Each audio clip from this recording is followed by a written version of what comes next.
Null Nation, you know the vibes.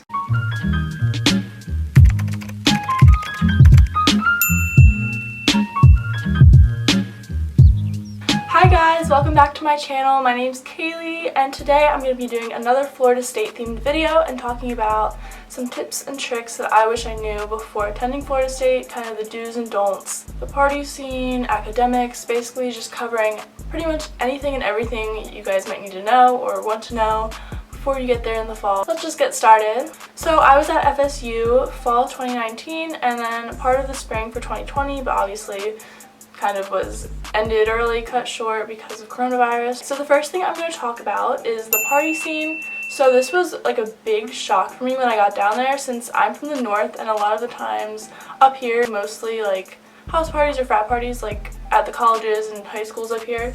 Going down there and seeing how different it was, I mean obviously there's still like frat parties and house parties, but like their main form of partying is clubbing, which was just like culture shock. But at FSU there are several clubs and there's like different days for each club, so I'm just gonna kind of run through how it works down there, I guess. There's Recess, the Tally Strip, there's GVO, which is Good Vibes Only, Potbelly, Clyde's, there's also BAJAS, which is kind of farther away from like the main Florida State campus, but it's still one that a lot of people go to on Saturday nights. 10, which is like part of the Tally Strip. But depending on the day, there's like different themes for like certain clubs. Like Monday is Makeout Monday at Clyde's. I know Wednesday is White Trash Wednesday. Thursday, Thirsty Thursday, obviously. So I didn't really go out much during the week. I mainly went out on the weekends, so I'll just talk about like my experience with that. So Fridays are typically the nights people go to Recess or the Strip. Saturdays, it's all you can drink at the Strip, which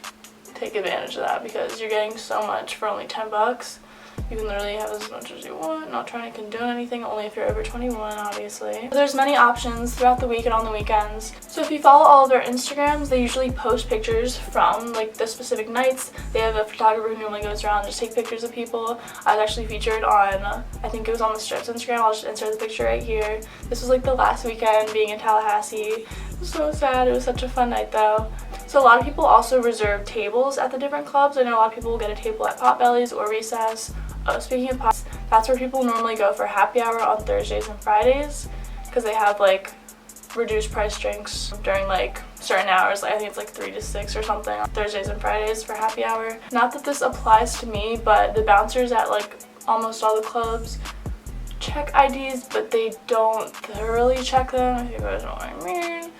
I mean, take that information as you will, do what you want at your own risk, but yeah, Tallahassee is very lenient, I would say. So next I'm just going to talk about sororities, fraternities, Greek life, all of that stuff. So I actually did not rush as a freshman, which is my biggest regret, hands down, but I'm 100% rushing as a sophomore. I'm so excited, I'm looking forward to it so much. I would definitely say get involved in Greek life. You obviously don't have to if that's not your thing, don't worry about it, but like a lot of people are, and it's a really good way to meet people, make a lot of new friends, get involved, you know. There's a lot of leadership opportunities involved with Greek life. There's many like events that they have. If you decide you don't want to rush, or if you don't get the bid that you want like in the fall, there's also this thing called COB, which is continuous open bidding, and they have that in the fall, like right after the formal rush recruitment. There's a bunch of sororities who, if they have extra space, they will have like a big meeting and you can meet all of them and they might invite you back and you might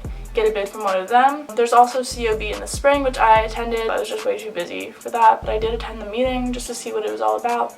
So it's basically just like a big room and they give you all the information you didn't know, and then you go and talk to each of the sororities that are there. It's not all of them, but it's whichever ones have extra space and are willing to take new members. So you just kind of introduce yourself, ask some questions, just trying to have good conversations with these people and get them to know you, and maybe they'll give you a bid. I definitely would recommend, if you don't get involved in Greek life, or even if you do, to join other clubs as well, just because it's a good way to spend your time and a good way to meet new people and just find out what your interests are. Honestly, if you're undecided, definitely join clubs. Certain things where, you know, you might be interested in that you could also pursue as a major, something like that. There's so many clubs, like there's literally so many. You can go on their website, I'll just put it right here, and they have all the different clubs that they offer at Florida State, and there's so many. It's crazy. Like, you'll definitely find somewhere to fit in, but definitely join at least one club so you can meet some new people and just be involved at FSU. The campus as you probably all already know, is absolutely ginormous.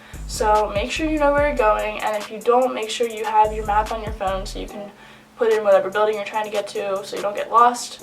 There was this one time when I went with my roommate to drop her boyfriend off at like a bus station, and the bus was really late, so I decided to go back to the dorm. My phone died 5 minutes into walking back, and I walked around for over an hour not knowing where I was. This was in the beginning of the fall semester, so like I was still new to the campus and everything, but I literally got so lost. Make sure your phone is fully charged when you're walking around campus so that you don't get lost. Just, you don't want to make the same mistake as I did. Some questions about like the weather there. I am from the north, so I was very not used to the heat and just the kind of weather that happens down there. I was very thrown off. So basically, this is the pattern. It was like so hot you want to die from like August to maybe the end of October, beginning of November, and then it was so weird. This one day, it just went from like being in the 90s and 80s to literally being like 50 degrees.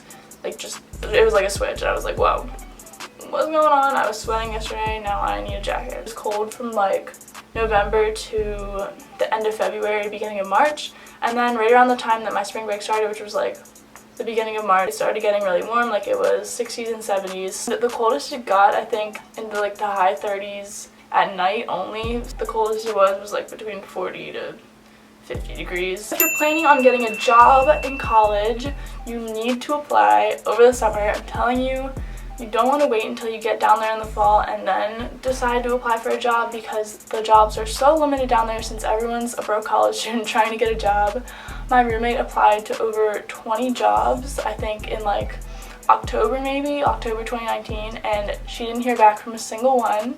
Luckily, I had applied for a job, I think also it was either the end of September or beginning of October, something like that, and luckily they contacted me back. It was a new store that had just opened up, so I got a job there. It was at Chipotle down there, and I'll be back there in the fall if anybody wants to apply. It's the one on Gain Street. Definitely look into jobs over the summer if you want to get a job for the fall, and apply now, but let them know obviously you won't be there till the fall. This is just kind of a general college piece of advice, tip that I would give. If you are in a relationship and you're planning on doing long distance, like that's great, kudos to you, but I would highly advise against it. And I know that's like super negative and it's like, oh my god, okay, I'm not gonna listen, we're gonna beat the odds. Girl, I was in the same place and we did not beat the odds.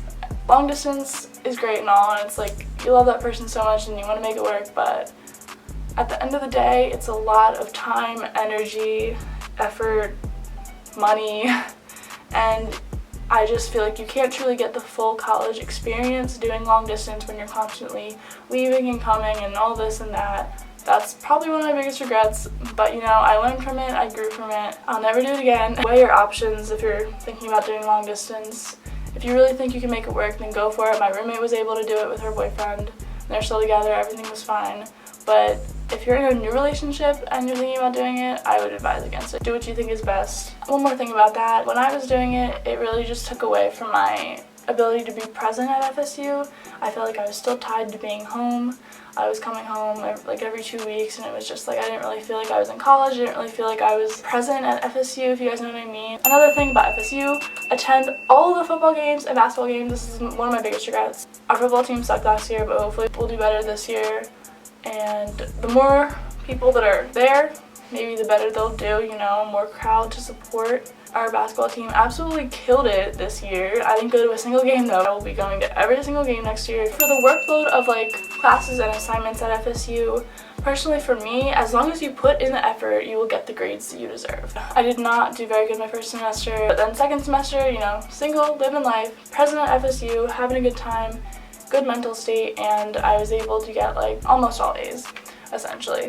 I was able to get almost all A's. This is with having a job, this is with having a social life, going out every weekend, this is with even with doing online school and having Corona interrupt everything, but I was still able to maintain a good GPA. Big piece of advice, if you're not a morning person, don't take morning classes. Period. Simple as that. I had at 8 a.m. and 9 a.m.s every day, and I skipped them every day. I switched to night classes in the spring semester, and you can see, I mean, as I said, my grades were so much better. I went to class. Life was just better. If you think you can handle morning classes, go for it. If you think you can't, try to have mostly night classes. So, talking about like your meal plan, flex bucks, those kind of things. So make sure to not spend all your flex bucks and your meal swipes within like the first 2 months of being there. I would say create like a plan for how much you want to spend each week. Divide up your flex bucks and your meal swipes so that you'll have enough by the end of the semester. Another thing about the food at FSU, they have a Chick-fil-A, a Four Rivers, which is like barbecue food. Subway, there's Steak and Shake, there is Pollo Tropical. There's a bunch of other places you can go to, but those are like the on-campus restaurants. And then there's the dining halls. I would advise against getting food from the dining halls. I mean, it definitely saves you money. You can like do your own salad bar. That's like a good thing they have, but most of the time the food, either one, isn't good, or two, the menu that is online with the food that they say that they have there online, they won't have. So it's kind of just not a good situation either way. There's also this little convenience store that's right next to the Chick-fil-A, and they have like things you can heat up in your microwave, or like they have like a bunch of frozen food. They have like pre-made salads, stuff like that. There's a ton of different things you can spend your flex bucks on, which I love that so much. That's literally where all my flex bucks went. I think we're actually the school with one of the worst dining halls like in the nation, so yes, go FSU. I don't personally have any experience driving around FSU. This is just what I've heard from my friends and like other people. I know that parking is a complete and total nightmare. Like the spots fill up so fast and you're gonna end up having to park so far away from like where you're trying to go. So I don't really advise bringing a car to campus. It's really not worth it, but if you have to, then just letting you know, get to where you're going early so you can find parking. I personally think having a car is only worth it if you're planning on traveling like a lot outside of campus or like somewhere far away from your dorm. Like if you have an off-campus job, maybe that would be a reason to have a car. One last tip, do not room with someone you already know. Alright, don't do it. I know you're like, oh my god, me and my friend, we're gonna live it up. No.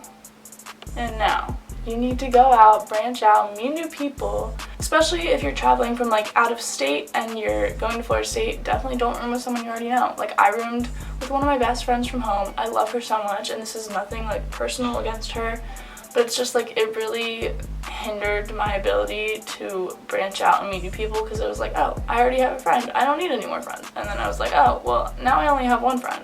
Alright, thank you guys so much for watching. I hope these tips helped. If you guys have any more questions, just leave them below, or if I missed anything, definitely leave any questions or comments below, and I'll get back to you as soon as possible. I hope you guys have a great first semester at FSU in the fall. You're gonna have so much fun, literally best college ever. I'm so happy that we're a Knoll family, you know what I mean? Knoll pride, you know the deal, baby. I hope you guys have a great day. Make sure you're staying safe and being careful through these tough times. I love you guys so much. You're perfectly imperfect, and I will talk to you all later.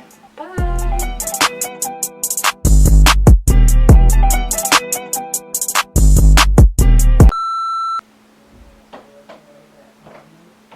That was my Debbie Ryan impersonation. Hope you guys enjoyed.